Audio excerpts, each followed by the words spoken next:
जो बताया वो कितने में यूज कर सकते हैं? हाँ, ये मैंने ये नहीं बताया कि कितने में यूज कर सकते हैं, ये मैंने बताया सूत्र कि 1 किलो खाद है तो 3 किलो हमारी मिट्टी गोबर होना चाहिए। अभी हमारा जो बजट है कि 5 हम डीएपी डालते हैं, हमारा जो बजट है 5 डीएपी डालते हैं, उसको ढाई कर दो।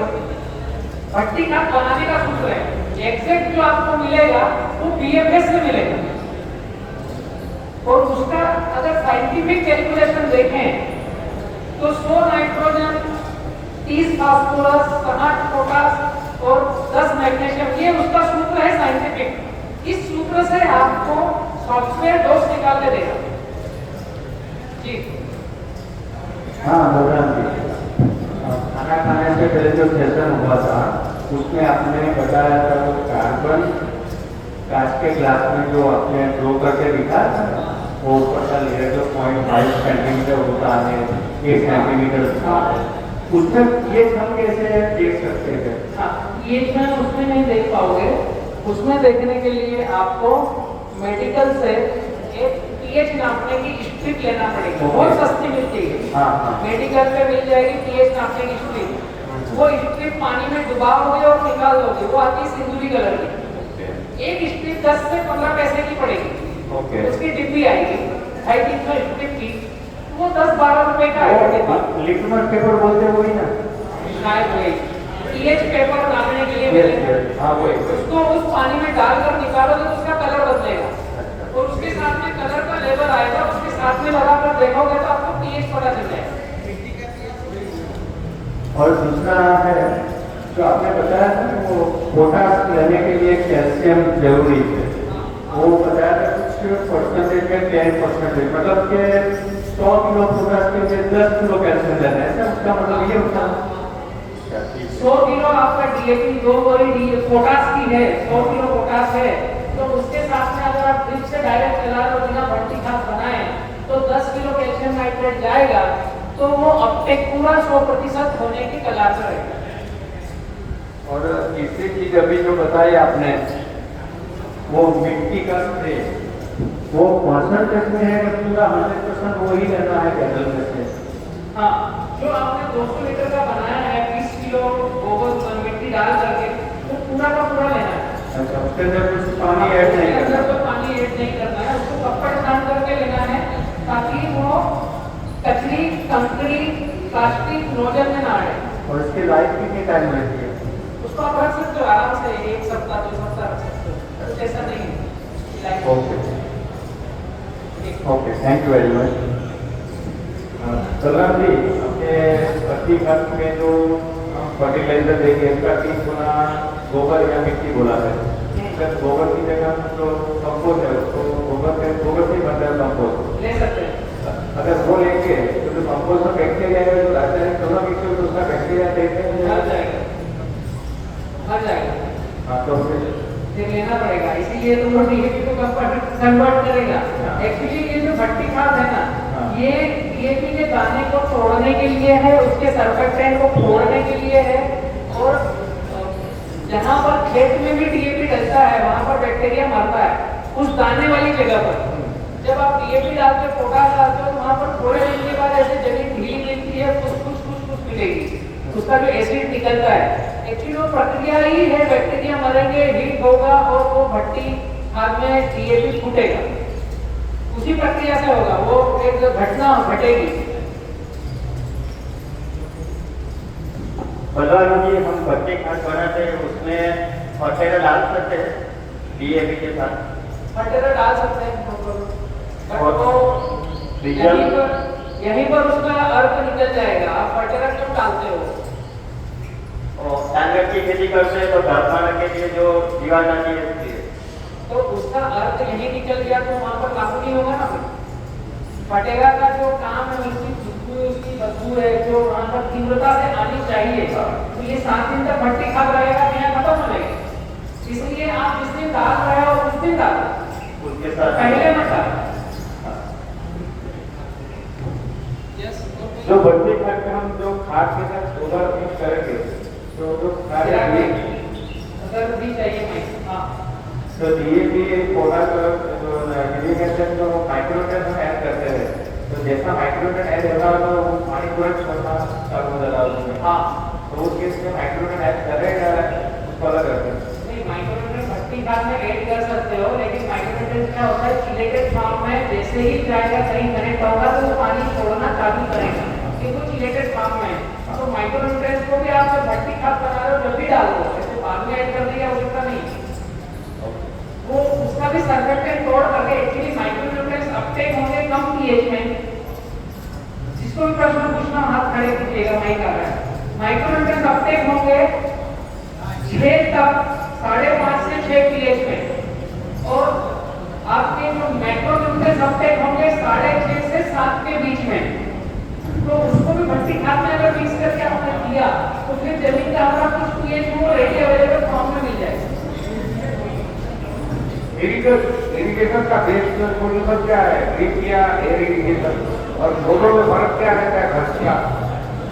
ड्रिप या एयर इरिगेशन, रेंजर स्प्रिंकलर। हाँ रेंजर स्प्रिंकलर जो एयर में जो मॉइस्चर रखता है, मानो ह्यूमिडिटी साइड से 50% उसके को चाहिए, वो इरिगेशन से यह है कि अपने पूरा वहीं से पैदा करेगा पानी। हाँ, ऐसा ही कुछ आता है। इरिगेशन का सबसे बेस्ट सॉल्यूशन है रेनगन, बारिश करो। हाँ, लेकिन वहां पर बात यह आती है कि आप रेनगन को कितना उठा करके चेंज करोगे, वो आपकी एक प्रक्रिया में आएगी। अगर सही मायने में पौधे को क्या चाहिए, तो उसको चाहिए बारिश, उसको चाहिए रेनगन, लेकिन उससे पानी ज्यादा लगेगा, उससे आपकी हैंडलिंग बढ़ जाएगी, बार बार आपको उठा पटक करनी है। अगर वो कर सकते हो तो उससे अच्छा विकल्प नहीं है इरिगेशन का। इसमें खर्चा कितना आएगा? खर्चा ज्यादा आएगा। सिंगल अगर एक रेंजन लेके आ रहे हो, 7.5 HP का मोटर पंप चला रहे हो, तो आधे एकड़ में एक रेंजन जो आता है 160 mm नोजल वाला, जो एक बार में आधे एकड़ को कवर करेगा। 360 डिग्री आधे एकड़ को कवर करेगा। तो उसमें खर्चा इसलिए ज्यादा आएगा या आपकी मेहनत ज्यादा लगेगी। दो में से एक चीज, आपके पास 4 एकड़ है तो आपको 8 रेंजन लगानी है, फिर बॉल बदलना है उसका, फिर आपको ड्रिप की आवश्यकता नहीं है। आप कंपेरिजन कौन सा सस्ता रहेगा, ड्रिप या क्योंकि रेंजन भी कॉस्टली आती है, और ड्रिप को हैंडल करने में कोई दिक्कत रहता है ना, पूरे पार्ट भी देते हैं। वो हर एक चीज की अपनी अपनी ज्यादा कथा है। तो सस्ते महंगे में जाओगे तो ड्रिप सस्ती आएगी, क्योंकि रेंजन 8 लगेगी, उसमें भी वॉल बिठाना पड़ेगा, और वो लेकिन वो सबसे सुपीरियर तरीका है पानी देने का। जी नमस्कार बराबर। अपने आता जो ऑर्गेनिक का अपन आपने से जो मेजरमेंट एक्यूरेट बोला था, उसका एक्यूरेट नाम क्या है अपन देख सकते हैं? ऑर्गेनिक कार्बन का, हाँ, नापने के लिए हम घर पे जो आपने बोला पानी के ड्रम के अंदर, वो किस हिसाब से हम एक्यूरेट नाप सकते हैं? उसमें आपका गिलास 6 सेंटीमीटर का लो, हाँ, 50 का या 100 सेंटीमीटर का, उससे कैलकुलेशन आपका आसानी से निकल जाएगा। उसके अलावा कोई एक्यूरेट नहीं। उसमें मेजरमेंट क्या लेता है? ऊपर का जो काला कचरा पेहे पड़ा है ना, हाँ, वो कितने सेंटीमीटर पे है, उतना प्रतिशत है वो। क्लियर पानी के अंदर जो काला क्लियर पानी के ऊपर छत पे। ऊपर वाला। मैं आपको फिर से समझाता हूँ।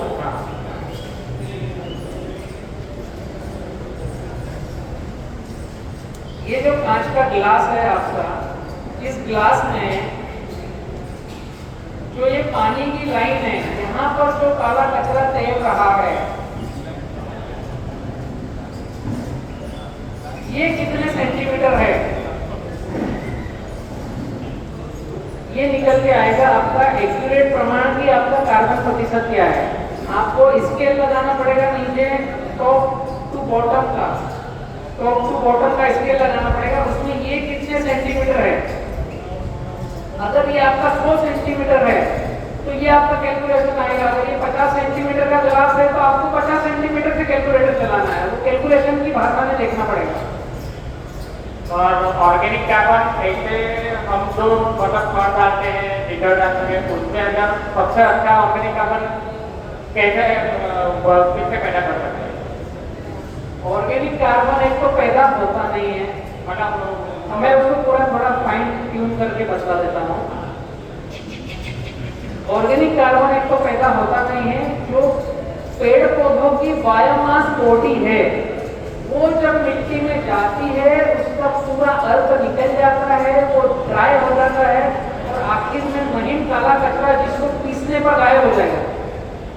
ऑर्गेनिक कार्बन बायोमास बॉडी जिसको लास्ट में टच करके पीसा तो गायब हो जाएगा। वो किसी भी पेड़ पौधे की हो सकती है, वो आपका सन है, मक्का है, ढेजा है, केले का पत्ता है, गन्ने की पांड है, XYZ किसी की भी हो सकती है। वो आपने तो मेंटेन कैसे होगा कि जितनी बार हम कल्टीवेशन कर रहे हैं उतनी बार घास होकर के उग रहा है, जितनी बार सूर्य की रोशनी मिट्टी में लग रही है, अब उस बायोमास की स्थिति यहाँ पहुंच गई कि अब उसको लास्ट में टच हुआ और वो डिसॉल्व हो जाएगा। तो उसको जब धूप लगती है तो वो वायुमंडल में उड़ जाता है। ऑर्गेनिक कार्बन वायुमंडल में ह्रास होता है। इससे हमारे खेत के अंदर आच्छादन होना चाहिए। तो जो बायोमास कार्बन है वो वहीं होल्ड रहे और धूप से वो उड़े ना। सूर्य की रोशनी जाएगी तो हमारे मिट्टी का बायोमास कार्बन ह्रास होगा। जितनी बार कल्टीवेशन करेंगे उतनी बार बायोमास कार्बन ह्रास होगा। जी सर जी, अब समझो खेती करने की उसमें 1 एकड़ का जो खर्चा लग रहा है और आपके BSS में हम जोड़ेंगे तो उसका कितना खर्चा लगेगा, उसका जो मटेरियल आएगा वो आप अवेलेबल कराओगे कि हमें करना पड़ेगा, ये थोड़ा समझाओ। BFS से आप जब जुड़ोगे तो उसका मटेरियल हमारे पास कुछ नहीं है। जो आप जहां से खाद दवाई परचेज कर रहे हो वही मटेरियल है। हम तो आपको कंपोजिशन बताएंगे 100, 30, 60, 10 का जो कंपोजिशन है ये कैलकुलेशन आपके पास आएगा और खर्चा कितना लगेगा इसके लिए आपसे पूछेंगे कि आपका बजट कितना है 1 एकड़ में। एक्चुअल में गन्ने के 300 क्विंटल के ऊपर जाना है तो उसके लिए कैलकुलेशन मैंने पहले हाफ में बताया। ग्राफ, पानी देने का तरीका और मिट्टी का स्प्रे यहां तक किया तो आप 1 एकड़ में 300 क्विंटल ऐसे ही ले लोगे। उसमें फर्टिलाइजर की जरूरत है ही नहीं। केवल महीने में एक आध बार जब मन पड़े तो गुड़ गोबर डाल दो, थोड़े से बैक्टीरिया डाल दो। बट हम 300 क्विंटल के ऊपर जाना चाहते हैं, मन मानेगा नहीं, एक बार बलराम जी सुनेगा नहीं। तो आप जो बजट बताओगे कि मेरा 1 एकड़ का 20,000 का बजट है फर्टिलाइजर का, तो उस सॉफ्टवेयर में हम 20,000 बजट डालेंगे, उसके हिसाब से वो NPK का कैलकुलेशन दे देगा तो आपको बता देंगे। किसी मित्र ने बोला मेरे 30,000 का बजट है तो हम 30,000 का शेड्यूल दे देंगे। वो मेरे हिसाब से मेरा कोई खाद है नहीं, वो जस्ट कैलकुलेशन है। जो आप जो खाद यूज कर रहे हो आपको ग्रेड भी बताना है कि आपको DAP फॉर्मेट चाहिए या 12-32-16 के फॉर्मेट में चाहिए या 10-26-26 के फॉर्मेट में चाहिए। ओके सर, थोड़ा ह्यूमस के बारे में आपने बताया नहीं, बीच में रह गया। ह्यूमस बहुत अच्छा विषय है, ये छूट गया था मुझसे। ह्यूमस पूरी पृथ्वी पर खेती करने का सबसे अच्छा एकमात्र विकल्प है। अगर हम ह्यूमस और बायोमास आच्छादन को मेंटेन करते हैं और मिट्टी का स्प्रे करते हैं तो किसी भी खेती में कोई सा भी खाद मार्केट से खरीद के लाकर डालने की आवश्यकता नहीं, फिर आपको BFS कराने की आवश्यकता नहीं।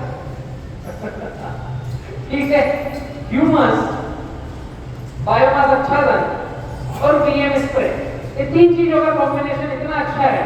तो ह्यूमस मेरा बताना छूट गया था, तो ह्यूमस बताता हूं क्या चीज है। ह्यूमस हम जस्ट कोशिश करते हैं कि घर पर बनाएं कैसे, बट यह प्रकृति हमें प्रदान करती है और प्रकृति के ह्यूमस की जो मात्रा मिट्टी में मिलती है उसे देसी केचुआ खाने आता है और देसी केचुआ मिट्टी खाता है और मिट्टी निकालता है। जो हम केचुए के खाद की बातें करते हैं कि 300-400 रुपए क्विंटल मिलता है, तो अमेरिकन केचुआ है वो कचरा खाता है और फर्टिलाइजर निकालता है। मैं बात कर रहा हूँ देसी केचुआ जो जमीन के अंदर है, ह्यूमस की खुशबू जाती है, वो देसी केचुआ उस मिट्टी में ऊपर आता है और मिट्टी खाता है और मिट्टी को निकालता है। वो जो निकालता है वही हमारे पौधे का भोजन है। एक 500 लीटर का बैरल लेना है, ह्यूमस घर पे कैसे बनाए वो मैं प्रक्रिया बता रहा हूँ। 200 लीटर का भी ले सकते हो, मैं उदाहरण दे रहा हूँ 500 लीटर का। ये जो सिंटेक्स का बैरल है, ये जो बैरल है इसके नीचे लगाना है टोटी।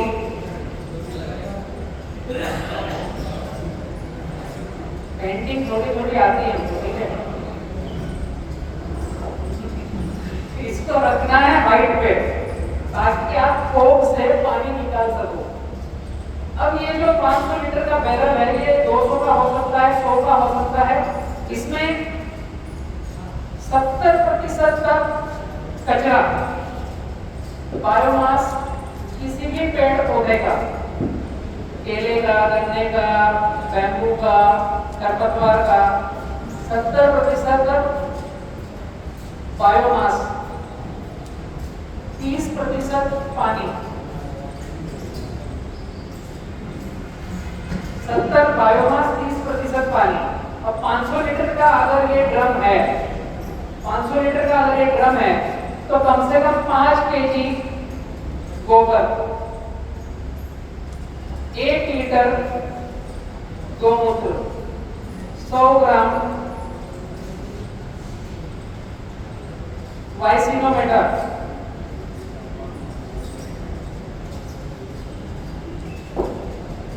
500 लीटर में 5 किलो गोबर, इससे ज्यादा डालने की आवश्यकता नहीं। तो ये कब डालोगे गोबर, गोमूत्र, वाइसिनोमीटर? जब 500 लीटर में 30% पानी डालोगे तो 5 से 15, 150 लीटर पानी डालोगे ना, तो 150 लीटर पानी में इसको पहले मिक्स कर दो, गोबर को और इसको, तो वो बाहर रखो। 150 लीटर पानी में मिक्स करो, बाहर रखो।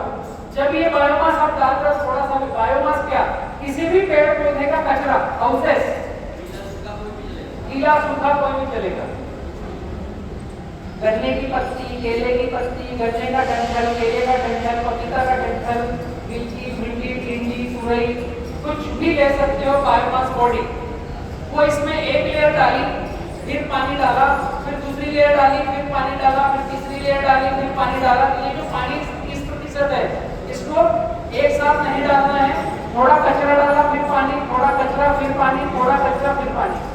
और ऊपर से जाली वाला ढक्कन लगा के बंद कर दो या फिर टाट का बोरा रख दो, हवा अंदर बाहर होनी चाहिए। कचरा, पानी, गोबर, गोमूत्र सड़न के लिए वाइसिनोमीटर। ये प्रक्रिया 45 दिन तक छोड़ दो। 45 दिन तक छोड़ो। अब ये जो कचरा है 70% तक ये गल करके लाल पानी बन के तैयार हो जाएगा। अभी 45 दिन के बाद क्या करना है? 500 लीटर है, 500 लीटर है तो 5 लीटर निकालना है डेली। 5 लीटर डालना है ऊपर से, इधर से 5 लीटर निकालोगे, 5 लीटर ऊपर से डालो। अब ये जो कचरा है लकड़ी डालकर देखना है, ये कचरा अगर यहाँ तक है तो कितना बैठ गया नीचे, क्योंकि 45 दिन में नीचे बैठेगा ना, गलना चालू होगा। ये जो कचरा है आधे से ज्यादा नीचे बैठेगा तो ऊपर से कचरा फिर डाल देना है।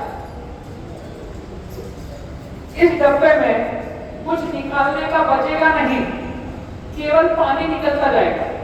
500 लीटर के डब्बे से 5 लीटर पानी हर रोज निकाल सकते हो। 1 एकड़ में 5 लीटर पानी चला सकते हो। आपके पास 10 एकड़ है, आज 5 लीटर इसमें चला है, कल उसमें चला है, परसों उसमें चला है, परसों उसमें चला है। ड्रिप है तो ड्रिप से, फ्लड से पानी दे रहे हो तो टोटी लगा करके फ्लड के पानी के साथ। जिस मिट्टी में ये ह्यूमस जाता है वहां पर देसी केचुआ ऑटोमेटिक आता है, आपको कहीं से केचुआ खरीद कर लाकर डालना नहीं। ये जो कचरे को गलने के बाद ह्यूमस जाता है, ये पेड़ पौधे का संपूर्ण भोजन है। अगर आपके वहां पेड़ पौधे की जड़ों की कक्षा में आच्छादन है, केवल देसी केचुआ न्यूट्रिशन नहीं देता, कीट पतंग, बैक्टीरिया, कीड़ा मकोड़ा, दीमक सब न्यूट्रिशन देते हैं। जब आच्छादन होता है उसके नीचे बैक्टीरियल कॉलोनी होती है, कीट पतंग, कीड़े मकोड़े की कॉलोनी होती है, तो वो एक दूसरे पर आश्रित होकर के एक जीवन प्रक्रिया जीना चालू कर देते हैं। तो कुछ खाते हैं, कुछ निकालते हैं, वो एक कॉलोनी बन जाती है। जैसे हम जहाँ रहते हैं वो कॉलोनी में हम सब्जी वाला आता है, फल फ्रूट वाला आता है, गेहूं आता है, हम खाते हैं, हम निकालते हैं। ऐसे ही वहाँ कचरे के नीचे कॉलोनी बनती है बैक्टीरिया की, कुछ खाते हैं, कुछ निकालते हैं। तो जो वो निकालते हैं हमारे मेन पौधे का भोजन बन जाता है। इसलिए अगर ह्यूमस, बायोमास आच्छादन और पीएम स्प्रे किसी भी फसल में हम करते हैं तो कोई खाद डालने की जरूरत नहीं, और बायोमास आच्छादन करके ह्यूमस हमने डाला तो गुड़ गोबर गौमूत्र महीने में एक बार, 6 महीने में एक बार, 3 महीने में एक बार दिया तो वहां पर बैक्टीरियल एक्टिविटी हमेशा के लिए जिंदी रहती है। इसका मतलब ये नहीं कि मैं गाय आधारित खेती कर रहा हूं तो हर 7 दिन में मुझे गुड़ गोबर गौमूत्र डालना है, मैंने डीकंपोस्ट ले लिया हर 7 दिन में डालना है। जब हम खेत में बायोमास आच्छादन करते हैं और ह्यूमस चला देते हैं तो उस प्रक्रिया में बैक्टीरियल एक्टिविटी, कीट पतंग वहीं रहते हैं, कहीं जाते नहीं। ठीक है, और कोई माइक तो आगे, माइक जी। हेलो, हाँ, वो गन्ने में अंतर्भाव क्या लेना चाहिए? और हमारे विस्तार में बहुत दुष्कर रहता है, उसका इलाज कुछ बताओ। ऐसे तो वो हमारे फ्रेंड बन गए हैं, वो दुष्कर हमारे फ्रेंड बन गए हैं, लेकिन जब खेत में रात को जाते हैं ना तो बीच में गाड़ी के बीच में आ जाते हैं।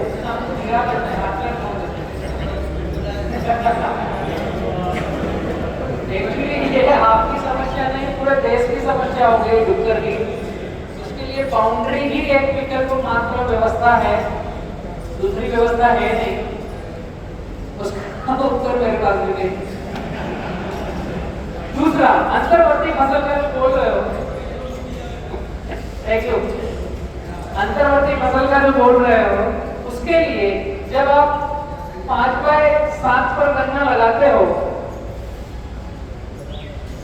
5x7 पर गन्ना लगाते हो तो गन्ने से 2 फीट दूर, गन्ने से 2 फीट दूर कुछ नहीं लगाना है। अब ये गन्ने का 7 फीट का जो लाइन से लाइन है, इसके बीच में पौधे से पौधा जो 7 फीट है, 2 गया तो 3 फीट जगह बची है। इस 3 फीट में 3 महीने वाली कोई सी भी फसल ले सकते हो, 90 दिन वाली, जो आपको अच्छी लगे। ये जो 3 फीट बीच में है, गन्ने से 2 फीट लेफ्ट, 2 फीट राइट, मतलब कि गन्ने से हमने 4 फीट जगह छोड़ दी है। अब ये जो 3 फीट जगह बची है, 90 से 100 दिन, मैक्सिमम 120 दिन वाली फसल जो लेना चाहो सब ले सकते हो, जो आपके पास हो, अच्छी आएगी, कोई गड़बड़ नहीं। ओके, हेलो, हाँ जी। अभी हमारा ये जो हमारा गन्ना कटिंग होता है तो पहला चला देता है, बाद में कटिंग होता है, हाँ तो आपके बायोमास तो हमारा जल देता है। हाँ तो खेती आपको बायोमास के बारे में बताया। और दूसरा एक प्रॉब्लम है कि हम अच्छा नहीं करते हैं, जो चीटी और पकड़ी ज्यादा हो जाती है, तो उसका उपाय क्या? चीटी और पकड़ी, चीटी अच्छा नहीं करने के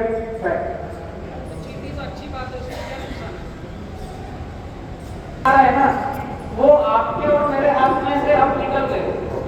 उन्होंने एक प्रक्रिया बना ली कि खेत के अंदर जाना है तो पहले माचिस लगाना है ताकि हमको साफ सुथरा खेत मिले। उसके कुछ फायदे हैं, कुछ नुकसान है। फायदा एक है कि वो आसानी से गन्ना काट सकते हैं, नुकसान हमारा है कि हम आच्छादन से वंचित हो जाते हैं। इसलिए हार्वेस्टर वाला ट्रैक्टर बुलाओ एक, और मजदूरों को अब हम प्रक्रिया में बदल नहीं सकते, वो शुगर फैक्ट्री के भी हाथ में नहीं है।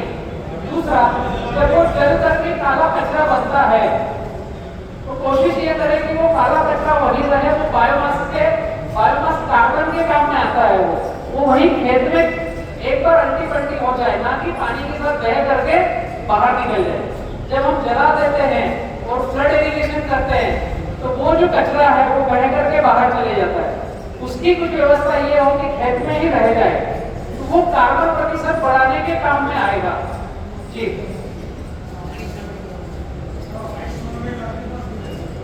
हाँ, वाइसोनोमेटा हेलो, किसान ग्रुप बनाता है 9424538222।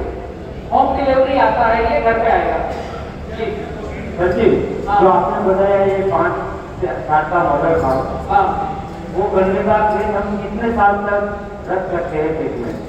ये आपकी इच्छा के अनुसार है, आपको कितने साल चलाना है। हाँ। गन्ना और केला 1000 साल तक चलता है, उसका कोई विकल्प नहीं है कि कितने साल चलाएं। लेकिन हम अगर उसकी रिटर्न मेंटेन नहीं समझ पाए तो हमें उत्पादन में गड़बड़ी आएगी और हमें उसमें गैप फिलिंग करते रहना पड़ेगा, तो चल पाएगा। 2, 3, 5, 7 साल तक हम चला सकते हैं। जी,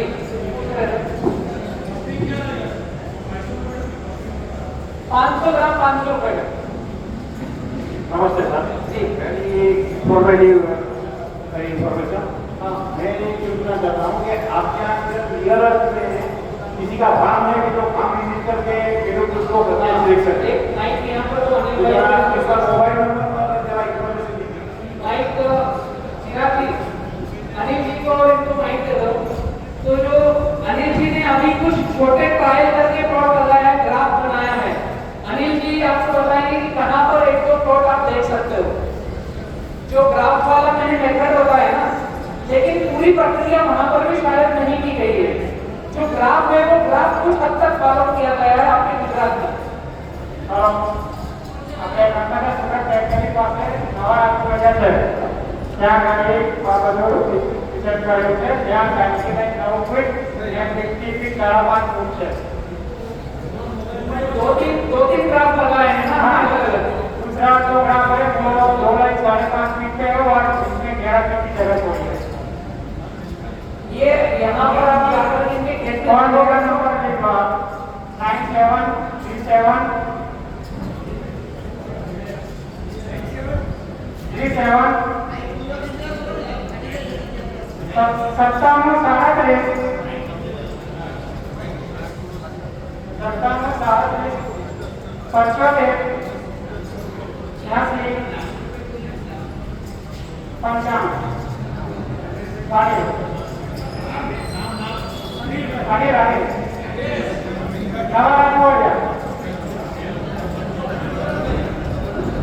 अनिल भाई नाम है, राजपूता में नावड़ा करके गांव है, वहां पर ये रहते हैं।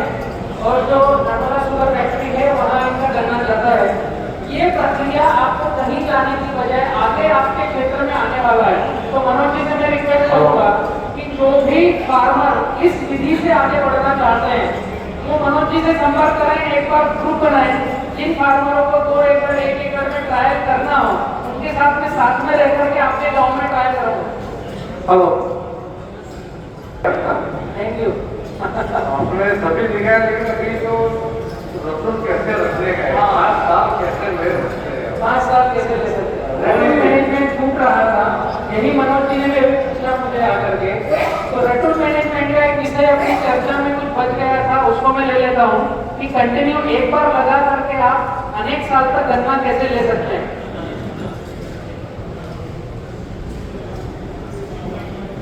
कौन कौन घर पहुंच गया है अभी? रेटून मैनेजमेंट बचा है, जो घर पहुंच गया है वो वापस आ जाओ। मैं मनस्थिति से घर पहुंच गया ना, अभी तक मैं जाऊं, निकलूं, उठूं, बच्चा रास्ता देख रहा होगा, मम्मी रास्ता देख रही होंगी, बच्चे की मम्मी रास्ता देख रही होंगी। हाँ, रेटून मैनेजमेंट बहुत अच्छा विषय है। जब हम गन्ना काटते हैं तो गन्ना कटना है, ये जो भिर्रे लगाएंगे इसमें भिर्रे से कटेगा और काटने वालों को बहुत आसानी होगी भिर्रे काटने में। रेटून मैनेजमेंट जब गन्ना कटेगा तो या तो ये हार्वेस्टिंग से कट जाएगा, 5 मिनट पे हार्वेस्टर आपका अच्छे से चलेगा, तो इसकी बॉटम कुछ छूट निकले हुए रहेंगे। हार्वेस्टर से कटता है तो थोड़ा सा ऊपर से कटेगा, और गन्ना काटने वाले अगर ये गन्ना गिर गया है तब काटेंगे तब भी थोड़ा थोड़ा सा टेढ़ा छूट जाएगा, छूट जाएगा। तो कटिंग के बाद सबसे पहली हमारी वर्किंग में क्या आना चाहिए कि हमारे खेत में घूम करके देखें कि कितना गन्ना बाहर है, कितना अंदर है। तो सरफेस से एक बार इन फूट को फिर से काटना है। एक बार सरफेस है जो गन्ना निकल के आ गया, उसको पानी देने के बाद एक बार फूट को हमें काटना है। एक इसका फूट कटर आता है जो ट्रैक्टर काटता है, उसमें अगर आपका ट्रैक्टर ऊपर नीचे हो गया तो उस ढिर्रे को निकाल देता है वो, उसमें आपकी गैप फिलिंग आ जाती है। तो अगर ये प्रक्रिया हो सके तो लेबर से ही मैनेज कराएं, वो ज्यादा अच्छी होगी। फरसे से हम उसको बॉटम कट करा दें, बॉटम कट मिट्टी के बराबर कट करा दें। अभी हमें वापस वही प्रक्रिया दोहरानी है जहां से हम चालू हुए थे। पहली प्रक्रिया में क्या था, इस एक ढिर्रे से हमें 40 कल्ले के ऊपर नीचे चाहिए, 35 से 45 इस एक ढिर्रे से। जब ये गन्ना ऑलरेडी 40 कल्ले का है, हमने इसको जब फरसे दिए तो इससे गुच्छा निकलेगा, बारीक बारीक बारीक गुच्छा निकलेगा, ये आपके उत्पादन को बिगाड़ देगा। इसलिए बॉटम कट करना है, जितनी नीचे से काट सको, मिट्टी के तलेटी तक का काट सको। कॉन्सेप्ट समझने की चेष्टा करना है। ये जो 40 कल्ले का टूट है, ये 40 कल्ले ऑलरेडी हैं। अब इनको सबको हमने काट दिया तो एक से एक दो आंखें तो निकलेगी ही, मतलब आपके 80 बच्चे हो जाएंगे। उसकी आवश्यकता नहीं है, वरना उत्पादन फिर घटेगा। तो इसको जितना बॉटम कट कर सके, इन कल्लों से हमें कितना चाहिए, कितना चाहिए? पहले कोर्स में हमने सुना था ना, 5 × 4 20। तो ये जो 40 आंखें हैं, इनमें से आधा या आधे से कम भी बचा, उतना ही चाहिए। जब वो निकल के आता है, फिर वही प्रक्रिया दोहरानी है कि हमें एक बार खेत में घूमना है या हमें R&D करना है कि ऑन एन एवरेज हमारे हर कल्ले में, हर ढिर्रे में कितनी आंखें हैं। अगर हमारी सिंगल आई बर्ड, बात तो समझना यहाँ पर, इस कल्ले में हमारी सिंगल आई बर्ड अगर 40 है तो हमें इसका सिर कलम नहीं करना है, इसको एज इट इज पढ़ने देना है और इसके वाटर शूट जो आएंगे उनको खत्म करना है। फिर इसमें मिट्टी जल्दी लगाना है एक बार की। ये जो 5 मिनट का रास्ता है, यहाँ से कुछ ट्रैक्टर ऐसे आए हैं जिनके साइड के पतरे निकाल दोगे तो मिट्टी उछालते हैं, उल्टा उसका जो ब्लेड चलता है, रोटावेटर का जो ब्लेड उल्टा चलता है, वो मिट्टी उछालकर ऊपर डाल देगा। तो एक ही बार मिट्टी चढ़ाना है, पर जल्दी चढ़ाना है अगर कल्ले ज्यादा है। अगर हमने बॉटम कट किया, कल्ले कम है, 15, 18, 20, 10 कल्ले हैं, तो एक बार सिर कलम करना है, फिर मट्टी चढ़ाना है। रटून में मट्टी चढ़ाने की टाइमिंग को ध्यान देना है। पहले राउंड में ज्यादा कल्ले, मट्टी पहले ही चढ़ा दो, बाद के वाटर शूट को आने मत दो। और पीएम स्प्रे चालू कर दो ताकि वो फटाफट स्पीड आ जाए। नाइट्रोजन या अमोनियम सल्फेट 1-2 बार हमें देना है, तो जो कल्ले निकल के आए हैं वो स्पीड बाहर आ जाए। उनके बच्चों के आने के पहले हम उस पर मिट्टी डाल दें। अगर बच्चे ज्यादा निकल के आ गए, कम है तो एक बार सिर कलम करना है, बच्चे निकलेंगे फिर मिट्टी लगाएंगे। ये रटून मैनेजमेंट की पहली प्रक्रिया। अब जो ट्रैक्टर से इसकी कटिंग करेंगे, उनके भिड़े कुछ उखड़ जाते हैं, तो फिर हमें घूम के देखना है कि गैप फिलिंग नहीं करना है क्या। एक तो हुआ, ज्यादा आएंगे उसको मेंटेन करना है। दूसरा, कहीं निकल गया भिड़ा तो 14 फीट पे हो जाएगा, 7, 7, 14, तो वहां बीच में गैप फिलिंग करना है। तो प्रक्रिया करना है, ज्यादा हुए तो रोकना है, कम हो गया तो बढ़ाना है। बाकी सारी की सारी प्रक्रिया वही होगी जो पहले चरण में ली। मिट्टी एक ही बार चढ़ाना है, रटून में 2 बार मिट्टी की कोई व्यवस्था नहीं है। अगर मिट्टी चढ़ाने का कोई विकल्प नहीं मिल रहा है तो लेबर से फावड़ा लगा करके डलवानी, बट एक बार मिट्टी डलवानी जरूरी है ताकि जो कल्ला मैनेजमेंट होगा, ड्रिलिंग मैनेजमेंट होगा, उसमें काम में आएगा। यही प्रक्रिया फिर आप सेकंड में कर सकते हो, थर्ड में कर सकते हो, फोर्थ में कर सकते हो।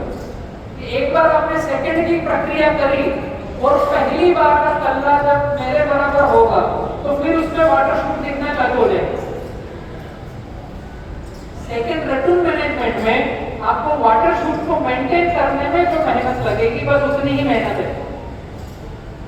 जब गन्ना बड़ा होता है, सिंगल शूट आकर के बड़ा होता है मेरे कमर तक, मेरी हाइट तक, तो वहां पर धूप चारों तरफ से उसको लग रही है इस तरह के ग्राफ में, क्योंकि सराउंड ग्राफ है, चारों तरफ से धूप लग रही है, तो उसके नीचे से कल्ले आना चालू होंगे, यहाँ से वाटर शूट निकल के आएंगे, क्योंकि जो सिंगल पुंगा निकल के आया है वही वाटर शूट निकाल देगा, क्योंकि उसका थिक निकल के आएगा।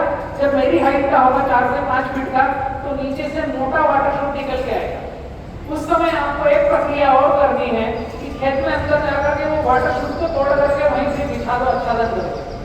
मतलब कुल मिलाकर के आपके खेत में गन्ने के संख्या को मेंटेन करना। दूसरा, गन्ने की संख्या को मेंटेन करते हुए वो गन्ने एक साथ चलने वाले मेंटेन होना चाहिए, आगे पीछे वाले नहीं, मामा भांजा नहीं होना चाहिए। कुछ निकल के आ गए, कुछ अब आ रहे हैं, उनको दोनों को साथ में ले ले तो आपके उत्पादन में आगे पीछे कमी कैसी आएगी। यही रेटूल मैनेजमेंट का मेन सूत्र है। बाकी नियम स्प्रे है, फर्टिगेशन का शेड्यूल है, पानी देना ओड-इवन है, इतना ही है। और प्रश्न है किसी का? अमूल्य समय आपने अपने आप के लिए निकाला, इसके लिए बहुत बहुत धन्यवाद।